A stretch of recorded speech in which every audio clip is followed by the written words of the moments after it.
tratando de darle respuesta a esta pregunta que nos estamos haciendo, si somos capaces de comprender los retos que trae la supply chain sostenible y la ecologística. Y nos hacemos esta pregunta porque precisamente a raíz de los acuerdos globales, como por ejemplo todo lo que ocurrió en París 2015, los países se comprometieron, por ejemplo, para descarbonizar la economía hacia el 2030. Pero también comenzaron a aparecer otros retos de mayor envergadura, como por ejemplo el cumplimiento de los objetivos de desarrollo sostenible que están orientados para que todos lo cumplamos hacia el 2050. ¿Y por qué esta urgencia por estos grandes cambios y el compromiso y cumplir con estos grandes acuerdos? Porque desafortunadamente nos demoramos mucho tratando con la ciencia de poder entender qué es lo que estaba ocurriendo con relación a factores ya de mayor envergadura planetarios como son el calentamiento global, el daño de la capa de ozono, los extremos climáticos, el derretimiento de los polos, en fin. Pero independiente de esas contexturas o esos aspectos de amplio nivel, definitivamente las empresas tienen que sí o sí entender que nos llegó un cambio completo para la actividad de la supply chain sostenible y la ecologística. Esto nos genera tres grandes retos que tenemos que solucionar en la ecologística y en la supply chain. El primer reto es cómo mitigar el cambio climático en los procesos de la supply chain y la logística empresarial. Definitivamente, y esto empezó esta discusión por allá por el 2008 hasta el 2014 muy fuerte en el equipo del MIT, precisamente que tiene o que trabaja a nivel global sobre la supply chain, y comenzaron a entender a través de lo que estaba ocurriendo a nivel planetario los riesgos que estábamos viviendo y que se estaban ocasionando precisamente por el cambio climático. Y definitivamente dijeron, esto, como lo decía en su libro Naomi Klein, esto lo va a cambiar todo. Y efectivamente comenzaron a hacer modelamiento de la gestión de riesgo y entendieron que sí, definitivamente la supply chain tiene que entender que el cambio climático lo va a cambiar todo.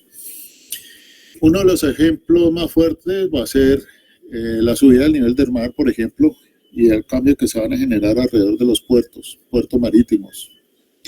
El segundo gran reto es el antropoceno como tal. O sea, nosotros tenemos o somos responsables de haber generado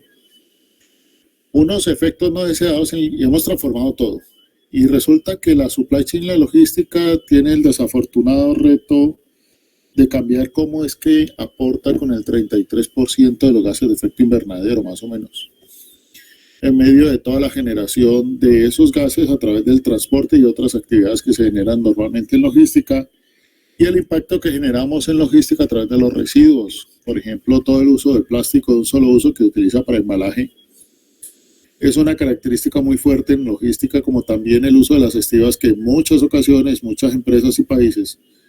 utilizan maderas vedadas, utilizan maderas que están prohibidas y hacen parte de todo este efecto de lo que se genera con la deforestación. Y el tercero es que definitivamente todos los sectores estamos inmersos en las nuevas tecnologías, y todos los sectores vamos a tener que entender que este concepto de la circularidad sostenible que nos ha llegado va de la mano con la generación y las implicaciones de tener información en tiempo real que permita precisamente desarrollar esa circularidad. Es así como tenemos en las empresas que entender que el director de supply chain, el de logística, por ejemplo, tiene que ahora responsabilizarse no solamente por despachar bienes o servicios o cumplir en términos de las metas empresariales, sino, por ejemplo, debe responder por la huella hídrica. La huella hídrica de una empresa o de un servicio. Somos ya más sensibles a entender que sin agua no podemos hacer nada, y los negocios evidentemente se están dando cuenta de esto. Y resulta que el agua hay que transportarla, hay que traerla, hay que conectarla a los sistemas hídricos, y esto es toda una logística. De manera que ya los sistemas que dependen o sobre los cuales dependen las empresas, el director de supply chain debe configurar y cómo construirlo. Lo mismo ocurre con los desechos, la mal llamada basura, que es una materia prima mal colocada, donde nosotros en las formulaciones de materiales utilizamos el scrap o lo tenemos registrado, y muchas veces ni siquiera eso hace parte de los análisis que hacen las empresas.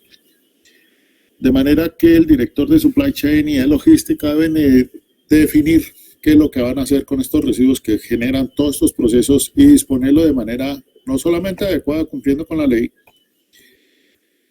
sino diseñando rutas adecuadas para poder llegar a buen término de cierre de ciclo de estos procesos. Igualmente, se nos llegan unas posibilidades con energía o energía sostenible, donde el director de supply chain y de logística debe entender que ya puede utilizar sistemas alternativos de energía donde definitivamente no participe en la generación de gases de efecto invernadero. También debe entender que hay unas posibilidades de compartir recursos con otros, que esto se llama los parques ecologísticos, donde esos recursos que se generan a nivel colectivo, las empresas se aproximan a ellos y crean parques industriales, pero ecoindustriales. También en transporte, que es una actividad muy propia de la logística, nos obliga a entender que tenemos que utilizar otros medios de transporte y otros medios de transporte que llegue a generar precisamente un transporte más de movilidad urbana más sostenible, de bajo impacto, donde utilice otro tipo de recursos, no solamente por fuera del servicio del recurso de petróleo, y tienen que utilizar en un enfoque completamente diferente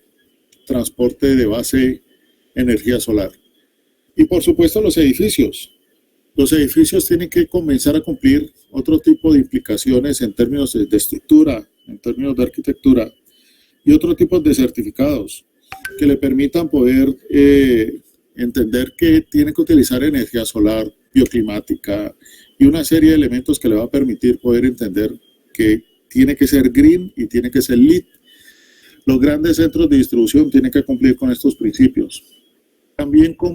tienen que entender cómo se desarrolla el ciclo de vida de un producto y favorecer ese desarrollo de ciclo de vida y poder entender que ese ciclo le va a permitir poder desarrollar una mejor logística y una mejor supply chain sobre los desechos. Ahora, si nos vamos al antropoceno, resulta que el antropoceno, o sea, la generación nuestra de esta etapa, definitivamente tenemos una mala presencia que es desarrollada por todos nosotros, que es la mal llamada basura y el mal llamado de los residuos. Pero también este antropoceno relacionado con logística lo tenemos en términos del transporte global y los impactos del transporte global. Y estos impactos, pues por supuesto, están generando unos gases de efecto invernadero que no nos favorecen en el desarrollo de la logística. Y por último, las tecnologías. Tenemos que entender que estas tecnologías que están muy de la mano, que nos sirven mucho, tenemos que definitivamente poder orientarlas hacia una circularidad sostenible, donde toda la información, como lo que está sucediendo con el cambio climático, hay grandes bases de datos de donde vamos a tener que sacar y drenar mucha información, poderla utilizar y poderla entender para podernos anticipar a los riesgos que nos pueden generar este tipo de situaciones climáticas. Por supuesto, comienzan a llegar paradigmas nuevos muy interesantes como el modelo de la economía circular de Helen MacArthur, donde el director de logística tiene que trabajar hacia mano derecha y mano izquierda, o sea, trabajar en los materiales técnicos y los materiales biológicos para poder diseñar nuevos procesos circulares y que las empresas entiendan que esta circularidad se construye de la mano de los directores de supply chain y de logística. De esta manera poder desarrollar modelos interconectados de supply chain y ecologística que le permitan a la empresa poder comprender hacia dónde debe entender este nuevo paradigma y estos profesionales meterse de lleno en la discusión total de la sostenibilidad.